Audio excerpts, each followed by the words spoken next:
بسم اللہ الرحمن الرحیم۔ السلام علیکم ورحمۃ اللہ تعالی وبرکاتہ۔ امید ہے کہ تمام حضرات خیر و عافیت سے ہوں گے۔ سلسلہ چل رہا ہے علم غیب مصطفیٰ سید عالم صلی اللہ علیہ وسلم کے بارے میں۔ سب سے پہلے قرآنی آیات پیش ہوں۔ آیت نمبر 1 جس میں اللہ رب العزت ارشاد فرماتا ہے وما ہوا علی الغیب بدانین، اور اے نبی آپ غیب بتانے پر بخیل نہیں۔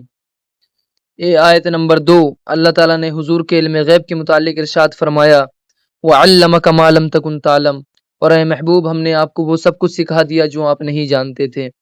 آیت نمبر 3 اللہ تعالیٰ ارشاد فرماتا ہے وَمَا كَانَ اللَّهُ لِيُطْلِعَكُمْ عَلَى الْغَيْبِ وَلَكِنَّ اللَّهَ يَجْتَبِي مِن رُّسُلِهِ مَن يَشَاءُ، اللہ تعالیٰ کی شان کے لائق نہیں ہے وہ کسی کو اپنے غیب پر مطلع فرمائے لیکن اپنے چنندہ رسولوں میں سے۔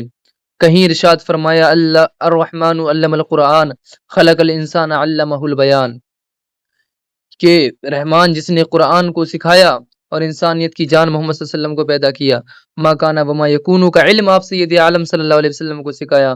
اللہ تعالیٰ نے قرآن مقدس میں ارشاد فرمایا وَكُلُّ صَغِيرٍ وَكَبِيرٍ مُسْتَطَرٍ، ہر چھوٹی بڑی چیز اس کتاب میں لکھی ہوئی ہے، اور اس کتاب سے مراد کون سی کتاب؟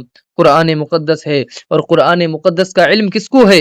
حضور سید عالم صلی اللہ علیہ وسلم کو ہے۔ تو جب حضور سید عالم صلی اللہ علیہ وسلم کو قرآن مقدس کا علم ہوا اور ہر چھوٹی بڑی چیز اس قرآن مقدس میں لکھی ہوئی ہے، تو گویا کہ تمام علم حضور سید عالم صلی اللہ علیہ وسلم کو ہوا۔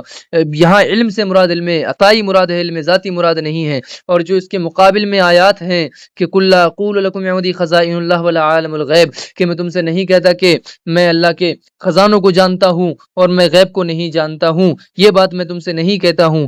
یہاں اس آیت سے مراد جو ہے علم ذاتی مراد ہے۔ کہیں ارشاد فرمایا وَعِندَهُ مَفَاتِحُ الْغَيْبِ لَا يَعْلَمُهَا إِلَّا هُوَ، کہ غیب کی چابیاں جو ہے وہ صرف اللہ رب العزت کے پاس ہیں، اس کے سوا کوئی نہیں جانتا۔ یہاں پر بھی اس آیت سے مراد جو ہے علم ذاتی مراد ہے، علم عطائی مراد نہیں ہے۔ اور جو ایک آیت قُل لَا أَمْلِكُ لِنَفْسِي نَفْعًا وَلَا ضَرًّا، حضور ارشاد فرماتے ہیں کہ میں اپنی جان کا جو ہے نفع و نقصان کا مالک نہیں ہوں۔ یہاں پر بھی اس آیت سے علم ذاتی مراد ہے۔ السلام علیکم ورحمۃ اللہ وبرکاتہ۔